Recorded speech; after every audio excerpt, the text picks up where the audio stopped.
नमस्कार। +1 education channel पर आप सभी का स्वागत है। आज के इस अंक में हमने सेलेक्ट किए हैं 40 साइंस के क्वेश्चन। ये सभी क्वेश्चन विविध कंपटीशन में पूछे जा चुके हैं। जितने भी वनडे एग्ज़ाम होते हैं इनमें रिपीट होते रहते हैं और स्टेट लेवल पे जो पीसीएस के एग्ज़ाम होते हैं उनमें ये क्वेश्चन पूछे जा चुके हैं। तो पहला क्वेश्चन हम लोग लेते हैं।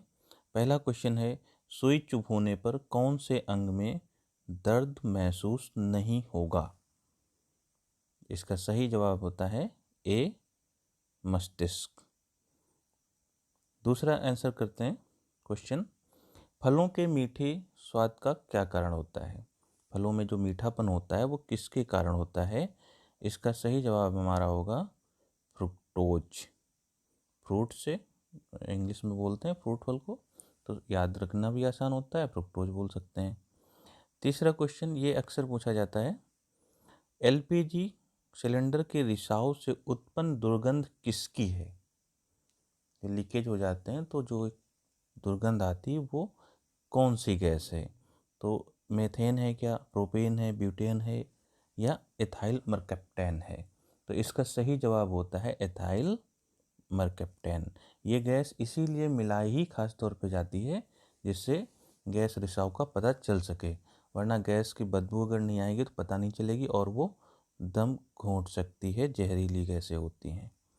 चौथा क्वेश्चन है, आयोडीन की कमी से कौन सा रोग होता है?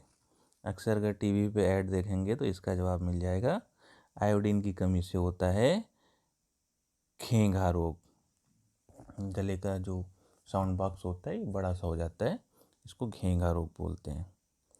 पांचवा क्वेश्चन, कौन सा कार्बनिक अम्ल अंगूर, इमली तथा केले में प्रचुर मात्रा में विद्यमान रहता है? एसिड के बारे में पूछा जा रहा है कि वो एसिड कौन सा है जो अंगूर, इमली तथा केले तीनों में प्रेजेंट रहता है।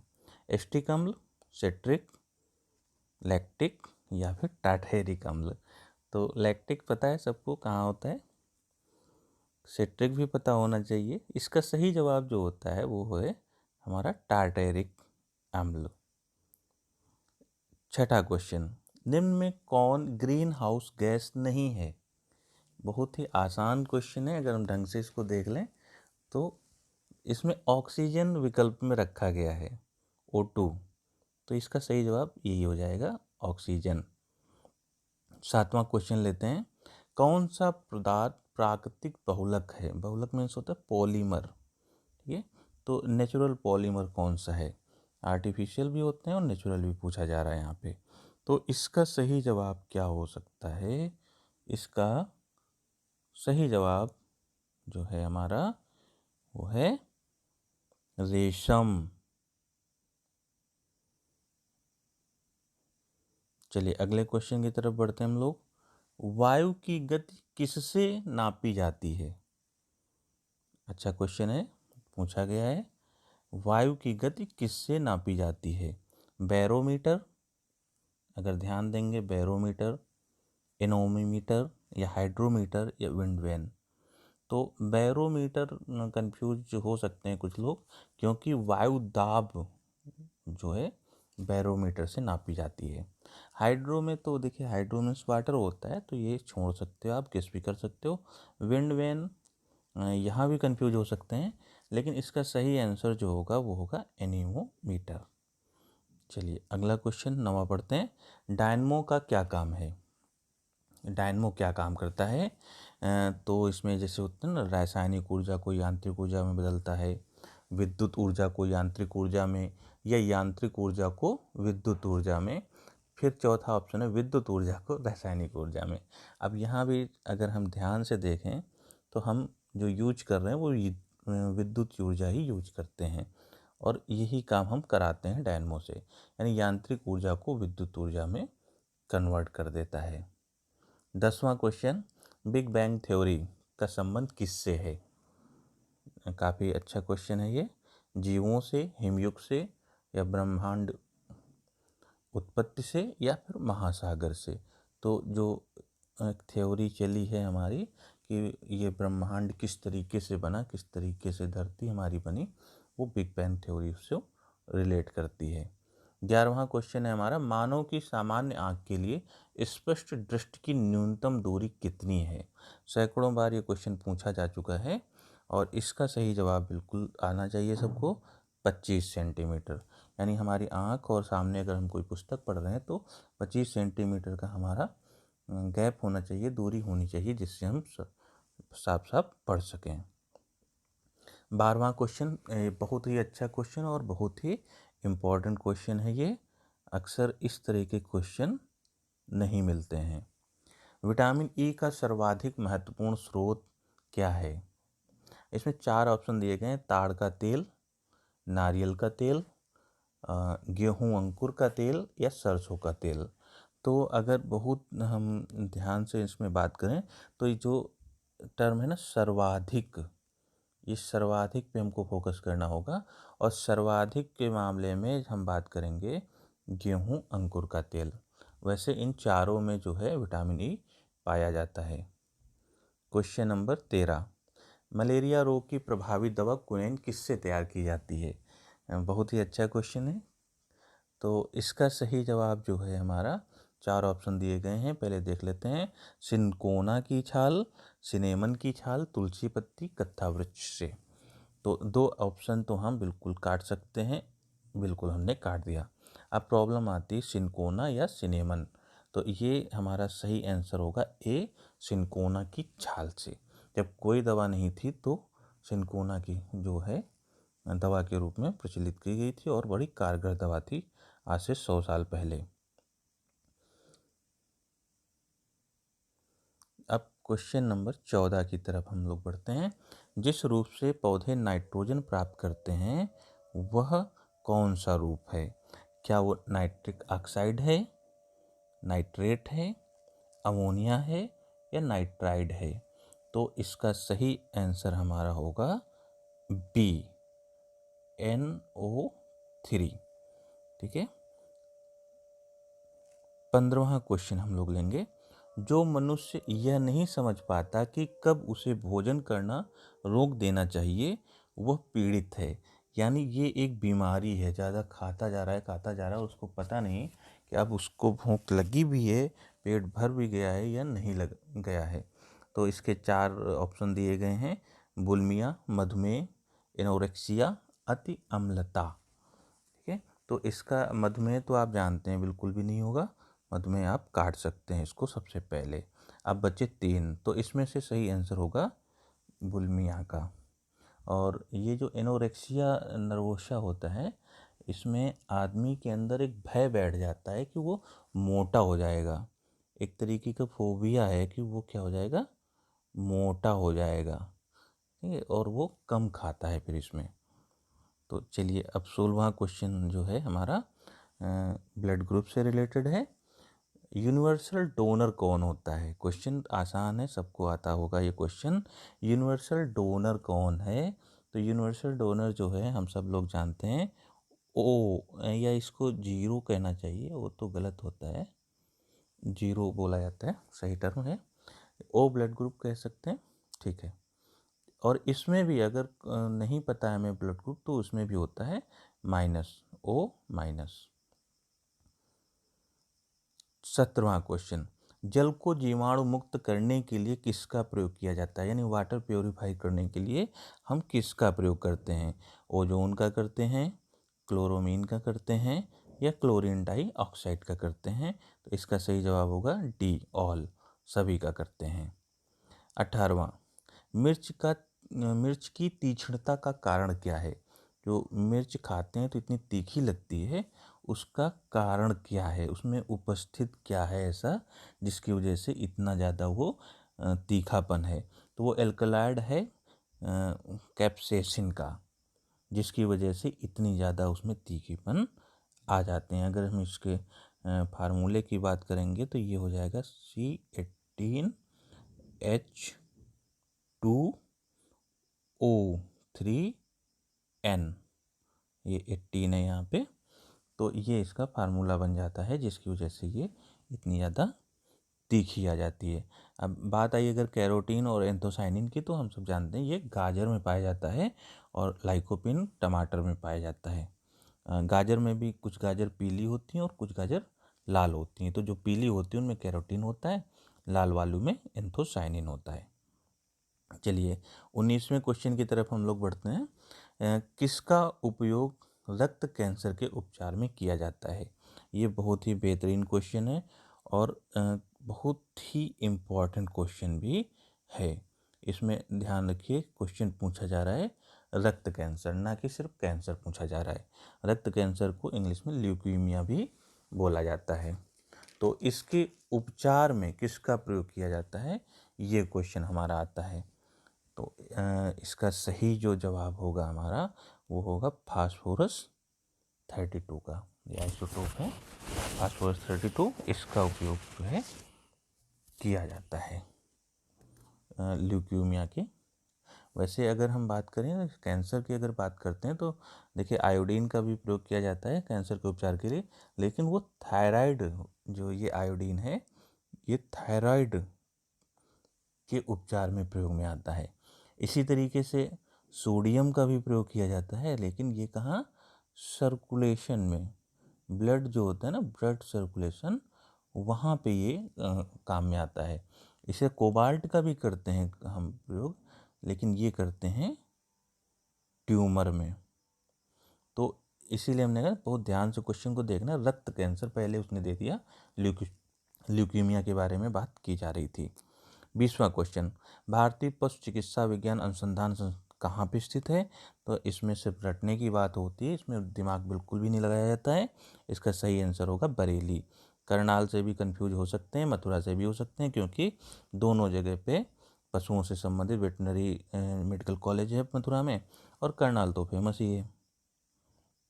क्वेश्चन नंबर 21, बायोगैस संयंत्र में कौन सी गैस ईंधन के रूप में उपयोग होती है? एक और अच्छा क्वेश्चन है कंफ्यूज करने वाला कि इसमें पूछा जा रहा है बायोगैस संयंत्र, जो गोबर गैस भी जिसको बोला जाता था पहले, कौन सी गैस उसमें प्रेजेंट रहती है? तो इसका सही जवाब जो होगा हमारा सी होगा, मेथेन। और अगर बात की जाए ब्यूटेन और प्रोपेन की, तो ये ब्यूटेन और प्रोपेन जो हैं वो एलपीजी में पाए जाते हैं, जो हमारे घर में सिलेंडर आता है उसमें पाए जाते हैं। 22वां क्वेश्चन, मानव शरीर का सामान्य तापमान 98.4 फ़ारेनहाइट है, इसके बराबर डिग्री सेल्सियस में कितना तापमान होता है? देखिए बहुत ही अच्छा क्वेश्चन है और इसने फ्रैक्शन में इसके आंसर दिए गए हैं। तो चलिए देख लेते हैं हम लोग। 4 ऑप्शन दिए जा रहे हैं, 40.6, 36.89, 35.72, 32.36। तो बहुत ही अच्छा क्वेश्चन है, क्योंकि इसने क्या कर दिया है, फ्रैक्शन में दे दिया। ऑलरेडी हम लोग इसको राउंड ऑफ करते हैं तो 37 डिग्री सेंटीग्रेड लिखते हैं, और इसी को अगर हमको केल्विन में लिखना हो तो ये हो जाता है 310 के। ठीक है, अब इसमें एक और भी क्वेश्चन बन सकता है कि किस डिग्री सेंटीग्रेड तापमान पे फ़ारेनहाइट और केल्विन जो हैं उनकी वैल्यू इक्वल होती है, बराबर होती है? तो उसका आंसर जो है हमारा -40 डिग्री सेंटीग्रेड हो जाता है। खैर वहाँ पे ये भी नहीं है, इसलिए हम इसको छोड़ते हैं, आगे बढ़ते हैं। एक गिलास पानी पीने से कितनी कैलोरी मिलती है? तो इसका सीधा सा आंसर है 0। क्वेश्चन नंबर 24, कांसा मिश्रित धातु है, धातु मीन्स होता है एलॉय से संबंधित है, तो इसका सही जवाब जो है हमारा तांबा और टिन को हम जब मिलाते हैं तो बनता है कांसा। तांबा और टिन को, यानी हमारा सही होगा ए। और इसमें भी अगर हम बात करें तो इसका जो परसेंटेज होता है, तांबा होता है 89% और टिन होता है 11%। तो ये जो है हमारा मिश्रण होता है। क्वेश्चन नंबर 25, बॉक्साइट अयस्क है, यानी बॉक्साइट और किसका है? इसका हमारा आंसर होगा बी, एल्युमिनियम का। क्वेश्चन नंबर 26, लौंग। लौंग सब लोग जानते हैं, गरम मसाले में यूज की जाती है, पान वगैरह में यूज की जाती है।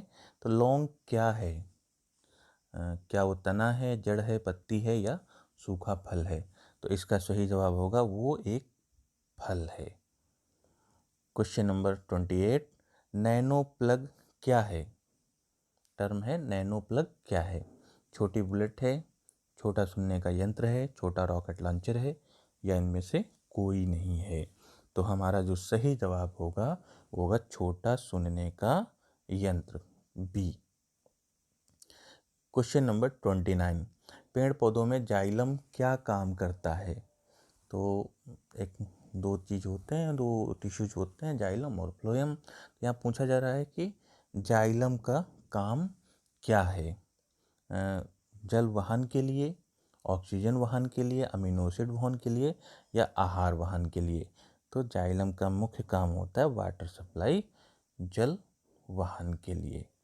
अब हम लोग आगे बढ़ते हैं और देखते हैं अपना अगला क्वेश्चन, 30वां। आँखों में सर्वाधिक जलन, जब धुआं उठता है और आँखों में लगता है तो जलन होने लगती है, तो उस धुएं में ऐसा क्या है जिसकी वजह से जलन हो रही है? क्वेश्चन हमारा ये बनता है। तो पूछा जा रहा है कि आँखों में सर्वाधिक जलन कौन पैदा करता है? ओजोन के कारण, या सिल्वर डाइऑक्साइड के कारण, कार्बन डाइऑक्साइड के कारण, या पेरोक्सीस्टाइल नाइट्रेट के कारण? इसका सही जवाब हमारा होगा डी, पेरोक्सीस्टाइल नाइट्रेट के कारण। क्वेश्चन नंबर 31, ध्वनि का वेग अधिकतम कहाँ होगा?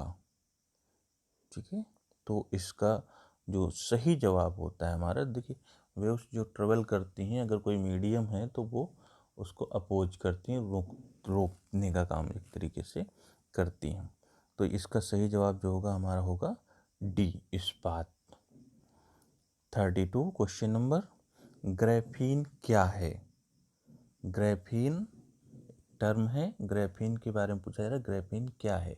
क्या ये कार्बन की मिश्र धातु है, या कार्बन का नैनो प्रतिरूप है, कार्बन का आइसोटेप है, या नन, इनमें से कोई नहीं? तो इसका सही आंसर होगा बी, कार्बन का नैनो प्रतिरूप। क्वेश्चन नंबर 33, विटामिन सी का सबसे अच्छा स्रोत क्या है?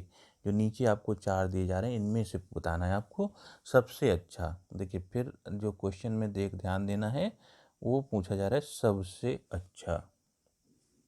तो संतरे में भी हमें मालूम है विटामिन सी होती है, आंवले में भी होती है, और कुछ कुछ मात्रा में सेब में कह सकते हैं, उतना तो नहीं होता, कुछ वैरायटी होती है कच्चे सेब की, वहाँ पे मिल जाता है। तो संतरा और आंवला हमारे जो दो ऑप्शन बनते हैं जहाँ पे हमको कन्फ्यूजन हो सकती है। तो इसमें से बाजी मारता है आंवला। आंवला में सर्वाधिक विटामिन सी होता है। चौथा 34th क्वेश्चन हम देखने वाले हैं, और ये क्वेश्चन भी मेडिकल में भी और ऐसे जर्नल कंपटीशन में भी जीके में पूछा जाता रहा है। पशुओं को दिया जाने वाला कौन सा दर्द निवारक भारत में गिद्धों के विलुप्त होने के लिए उत्तरदायी है?